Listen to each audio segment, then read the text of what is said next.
नमस्कार दोस्तों। आज तारीख है 18 अगस्त 2026 दिन मंगलवार। तो चलिए आज के मुख्य समाचार में देश और दुनिया की तमाम बड़ी खबरों पर नज़र डालते हैं। बिहार के लखीसराय के अशोक धाम मंदिर में भगदड़, 7 महिलाओं की मौत। बिहार के लखीसराय स्थित अशोक धाम मंदिर के नाग पंचमी के मौके पर बड़ा हादसा हो गया। मंदिर में श्रद्धालुओं की भारी भीड़ के बीच करंट लगने की अफवाह फैलने से अचानक अफरा तफरी मच गई। इस दौरान भगदड़ में 7 महिला श्रद्धालुओं की मौत हो गई, जबकि 1 दर्जन से अधिक लोग घायल बताए जा रहे हैं। सीएम सम्राट ने मृतकों के परिजनों को 4-4 लाख रुपए अनुग्रह राशि देने की घोषणा की। पीएम मोदी ने भी घटना पर दुख जताते हुए शोक संतप्त परिवारों के प्रति संवेदना व्यक्त की और घायलों के जल्द स्वस्थ होने की कामना की। उज्जैन के नागचंदेश्वर मंदिर में भगदड़, 13 श्रद्धालु घायल। उज्जैन के नागचंदेश्वर मंदिर में नाग पंचमी के मौके पर भारी भीड़ के चलते भगदड़ जैसी स्थिति बन गई। हर सिद्धि मंदिर के सामने बैरिकेडिंग वाले इलाके में भीड़ का दबाव बढ़ने से कई श्रद्धालुओं की तबीयत बिगड़ गई। कुछ महिला, पुरुष और युवतियां घबराकर बेहोश हो गए। सभी को जिला अस्पताल पहुंचाया गया, जहां 13 घायल श्रद्धालुओं का इलाज जारी है। पीएम मोदी ने शेयर किया खास वीडियो, लाल किला जाने से पहले जानवर पक्षियों को खिलाया दाना।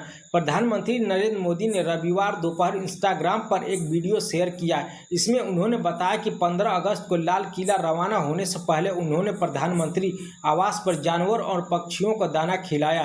पीएम मोदी ने कहा कि हर सुबह अपने इस दोस्तों को खाना खिलाना उनकी रोज की दिनचर्या का हिस्सा है। उन्होंने बताया कि उनके जल्दी निकलने की जानकारी होने पर जानवर पक्षी उनसे मिलने पहुंच गए।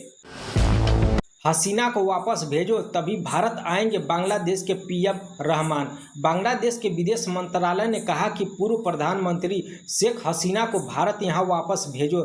इसके बाद ही प्रधानमंत्री रहमान के भारत दौरे की तैयारियां आगे बढ़ेंगी। फिलहाल यह दौरा टल गया है क्योंकि मौजूदा समय यात्रा के लिए सही नहीं है। दरअसल रहमान 21 अगस्त को भारत आने वाले थे। विदेश मंत्रालय ने कहा कि 5 अगस्त को नई दिल्ली में हसीना ने प्रेस कॉन्फ्रेंस की थी। उन्होंने भारत की जमीन से राजनीतिक बयान दिए। इससे कारण रहमान की यात्रा के लिए बना माहौल खराब हुआ।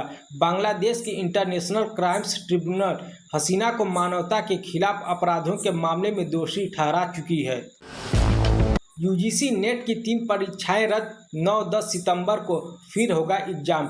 यूजीसी नेट की इंग्लिश, कॉमर्स और सोशियोलॉजी विषयों की परीक्षाएं रद्द कर दी गई हैं। नेशनल टेस्टिंग एजेंसी रविवार को माना कि इन विषयों के प्रश्न पत्र में स्पेलिंग और प्रिंटिंग की गलतियां थीं। एनटीए ने कहा कि पेपर में पहले पूछे जा चुके सवाल दोहराए गए थे। आंसर की जारी करने के बाद छात्रों ने गड़बड़ियों का जिक्र किया था। इन्हें केवल सवाल हटाकर ठीक नहीं किया जा सकता था। एनटीए ने तीनों विषयों की दोबारा परीक्षा की तारीख जारी की है।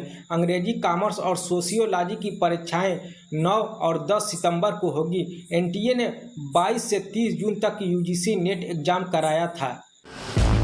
2036 ओलंपिक की तैयारी में आईआईटी दिल्ली की बड़ी पहल। भारत के 2036 ओलंपिक मिशन को मजबूत देने के लिए आईआईटी दिल्ली, भारतीय खेल प्राधिकरण और ब्रिटेन के यूनिवर्सिटी ऑफ एक्सेटर के बीच सहयोग बढ़ाया जा रहा है। इसके तहत खेलों में artificial intelligence, machine learning, data analytics और आधुनिक तकनीकी के इस्तेमाल पर जोर दिया जाएगा। उद्देश्य खिलाड़ियों के प्रदर्शन का वैज्ञानिक विश्लेषण, ट्रेनिंग को बेहतर बनाना और चोटों का जोखिम कम करना। इस पहल से भारतीय खिलाड़ियों को अंतर्राष्ट्रीय स्तर पर बेहतर तैयारी और तकनीकी सहायता मिलने की उम्मीद है। पश्चिम बंगाल के तारापीठ के होटल में भीषण आग, 7 लोगों की मौत। पश्चिम बंगाल के बीरभूम जिले के तारापीठ में सोमवार सुबह एक प्राइवेट होटल में भीषण आग लग गई।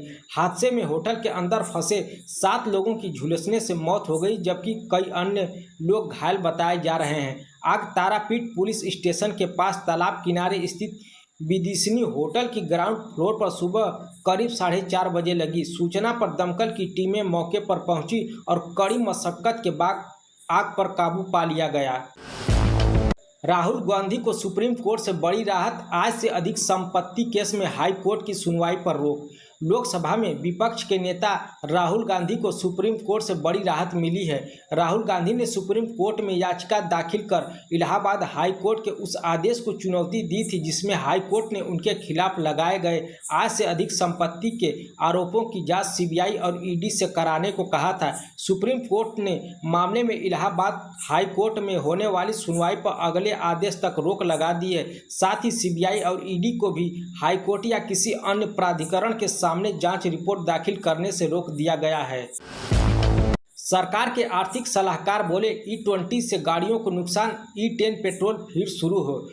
मुख्य आर्थिक सलाहकार बी अनंत नागेश्वरन ने E20 पेट्रोल को लेकर चिंता जताई है। उन्होंने कहा कि पुराने कार्बोरेटर वाले टू व्हीलर्स E20 पर ठीक से चल नहीं पाते और इनके लिए E10 पेट्रोल की बिक्री फिर शुरू करने पर विचार होना चाहिए। उन्होंने यह भी कहा कि इथेनॉल की बढ़ती मांग से मक्का, चावल और गन्ने जैसी फसलों पर दबाव बढ़ रहा है। इससे पोल्ट्री और डेयरी का चारा महंगा होने के साथ साथ अंडे, चिकन और दूध की कीमतों पर भी असर पड़ सकता है।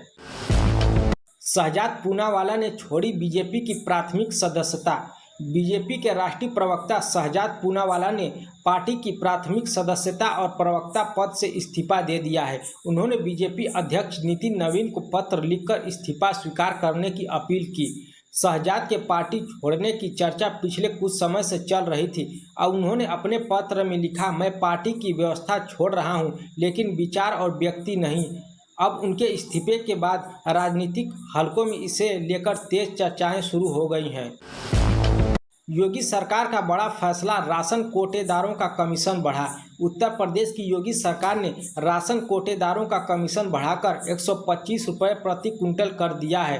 पहले यह कमीशन 90 रुपये प्रति कुंटल था। सरकार के इस फैसले से प्रदेश के 78,000 से ज़्यादा कोटेदारों को फायदा मिलेगा। लखनऊ में सीएम योगी ने कहा कि 2017 से पहले कोटेदारों की शक की नज़र से देखा जाता था और उनका सम्मान नहीं होता था। मुकेश खन्ना ने वंदे मातरम को राष्ट्रगान बनाने की मांग की।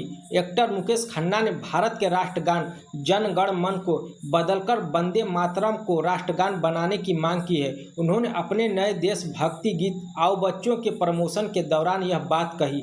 यह गीत भारतीय क्रांतिकारियों को श्रद्धांजलि देने के लिए तैयार किया गया है। मुकेश खन्ना ने दावा किया कि जन गण मन ब्रिटिश महारानी को श्रद्धांजलि देने के लिए लिखा गया था। उनके इस बयान के बाद विवाद बढ़ने की संभावना है। फास्टैग डेटा से संदिग्ध वाहनों पर रहेगी नज़र। फास्टैग अब सिर्फ टोल भुगतान का जरिया नहीं बल्कि सुरक्षा एजेंसियों के लिए निगरानी का अहम माध्यम बन सकता है। सरकार फास्टैग डेटा का इस्तेमाल अपराध और आतंकी घटनाओं पर रोक लगाने के लिए करने की तैयारी में है। इसके तहत एनआईए और खुफिया एजेंसियों को सीधे डेटा फीड मिलने की संभावना है। ब्लैक लिस्टेड या संदिग्ध वाहनों के टोल प्लाजा पर पहुंचते ही रियल टाइम अलर्ट जारी हो सकता है, जिससे एजेंसियां समय रहते कार्रवाई कर सकेंगी। बंदूक तलाशने पहुंची पुलिस को घर में मिला करोड़ों का कैश। मध्य प्रदेश के सागर में अवैध हथियार की तलाश में एक ड्राइवर के घर पहुंची पुलिस को करीब 3 करोड़ रुपए नकद मिलने से हड़कंप मच गया। रकम इतनी अधिक थी कि नोटों की गिनती के लिए मशीन मंगानी पड़ी। परिवार का दावा है कि बरामद पैसा उनका नहीं बल्कि भोपाल में रहने वाले एक रिश्तेदार का है, जो पीडब्ल्यू में इंजीनियर बताया जा रहा है। पुलिस अब इतनी बड़ी रकम के स्रोत और उसके मालिकाना हक की जांच कर रही है। जयपुर एयरपोर्ट पर विमान हादसा, ग्राउंड हैंडलिंग वाहन से टक्कर। जयपुर इंटरनेशनल एयरपोर्ट पर आज हैंगर से हवाई पट्टी की ओर जा रहे एनसीसी के माइक्रो लाइट एयरक्राफ्ट की ग्राउंड हैंडलिंग वाहन से टक्कर हो गई। हादसे के वक्त विमान में एक पायलट और ट्रेनी एनसीसी कैडेट मौजूद थे। सभी पूरी तरह सुरक्षित थे। टक्कर के बाद एयरक्राफ्ट को तकनीकी जाँच के लिए रोक दिया गया। एयरपोर्ट प्रशासन इस बात की जाँच कर रहा है कि विमान की मूवमेंट के दौरान ग्राउंड वाहन वहां कैसे पहुंचा।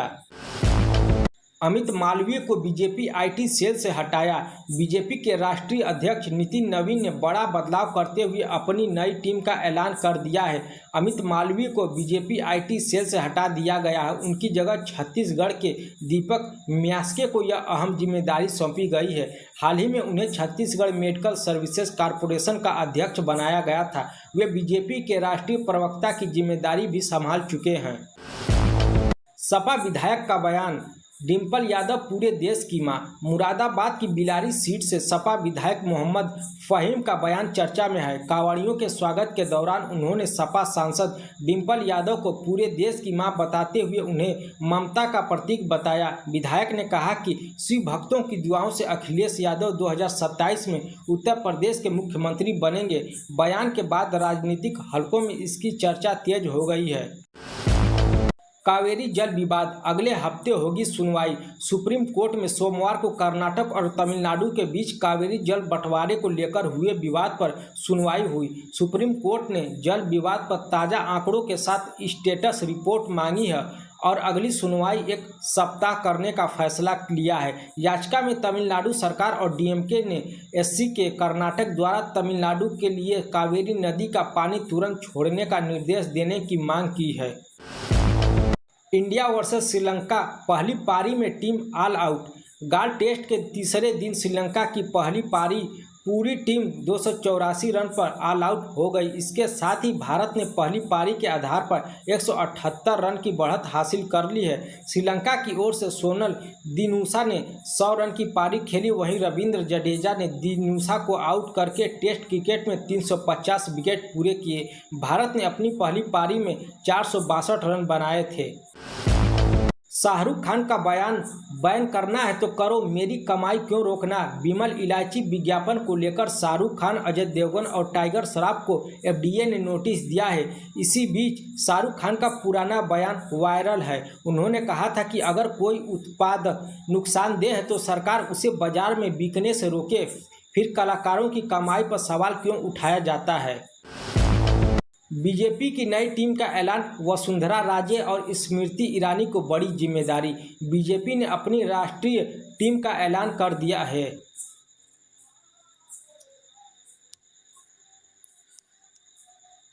बीजेपी की नई टीम का ऐलान, वसुंधरा राजे और स्मृति ईरानी को बड़ी जिम्मेदारी। बीजेपी ने अपनी नई राष्ट्रीय टीम का ऐलान कर दिया है। राजस्थान की पूर्व सीएम वसुंधरा राजे को राष्ट्रीय उपाध्यक्ष बनाया गया है। राम माधव, तीरथ सिंह रावत और बैजयंत जय पांडा भी उपाध्यक्ष बने हैं। स्मृति ईरानी को राष्ट्रीय महामंत्री की जिम्मेदारी मिली है। पीएम मोदी ने नई टीम को बधाई देते हुए इसे अनुभव, युवा, ऊर्जा और जमीनी जुड़ाव का संगम बताया। एलपीजी ई-केवाईसी की बढ़ी डेडलाइन, अब 23 अगस्त तक मिलेगा मौका। एलपीजी उपभोक्ताओं के लिए राहत की खबर है। ई-केवाईसी कराने की अंतिम तारीख 16 अगस्त से बढ़ाकर अब 23 अगस्त कर दी है। ऐप में आ रही तकनीकी दिक्कतों और एजेंसियों पर बढ़ती भीड़ को देखते हुए अतिरिक्त समय दिया गया है। उपभोक्ता अब 23 अगस्त तक ई-केवाईसी करा सकेंगे। काकरोच के बाद अब दिमागी नक्सल पार्टी की चर्चा। सोशल मीडिया पर काकरोच जनता पार्टी के बाद अब दिमागी नक्सल पार्टी नाम का अकाउंट चर्चा में है। इंस्टाग्राम पर इस अकाउंट ने 24 घंटे में 1.7 लाख से ज़्यादा फॉलोअर्स जुटा लिए। अकाउंट पर 63 पोस्ट हैं, लेकिन इसे कौन चला रहा है इसकी जानकारी अभी सामने नहीं आई है। छात्रों की बड़ी जीत, 14वीं जेपीएससी परीक्षा रद्द करने को सरकार तैयार। झारखंड में जेपीएससी और जेएसएससी अभ्यर्थियों के आंदोलन के बीच छात्रों को बड़ी राहत मिली है। मंत्री दीपिका पांडे सिंह ने कहा कि छात्रों से 2 दौर की बातचीत के बाद कई मुद्दों पर सहमति बनी। सरकार 14वीं जेपीएससी परीक्षा रद्द करने को तैयार है। रांची में हुई बैठक के बाद मंत्री ने यह घोषणा की। फैसले से आंदोलनरत अभ्यर्थी में खुश है। व्हाट्सएप ला रहा AI scam alert feature, fraud से पहले करेगा अलर्ट। व्हाट्सएप यूजर्स की सुरक्षा बढ़ाने के लिए नए AI powered scam alert feature की टेस्टिंग कर रहा है। इस फीचर का मकसद यूजर्स को फ्रॉड या ऑनलाइन स्कैम का शिकार होने से पहले ही सावधान करना है। एआई की मदद से व्हाट्सएप संदिग्ध गतिविधियों की पहचान करेगा और संभावित खतरे को लेकर यूजर्स को अलर्ट कर सकता है। इससे ऑनलाइन ठगी के मामलों को रोकने में मदद मिलने की उम्मीद है। पेपर लीक के बीच एनटीए का बड़ा एक्शन, 50 से ज़्यादा कर्मचारियों की छुट्टी। परीक्षा व्यवस्था में सुधार के लिए नेशनल टेस्टिंग एजेंसी ने 50 से अधिक कर्मचारियों को हटा दिया है। शिक्षा मंत्रालय के मुताबिक एजेंसियों के प्रमुख पदों पर नए विशेषज्ञों की नियुक्ति की प्रक्रिया शुरू हो गई है। यह कदम यूजीसी नेट के 3 विषयों के प्रश्न पत्रों में गड़बड़ी सामने आने और दोबारा परीक्षा के फैसलों के बीच उठाया गया है। केंद्रीय शिक्षा मंत्री ने भी मामले की समीक्षा की है।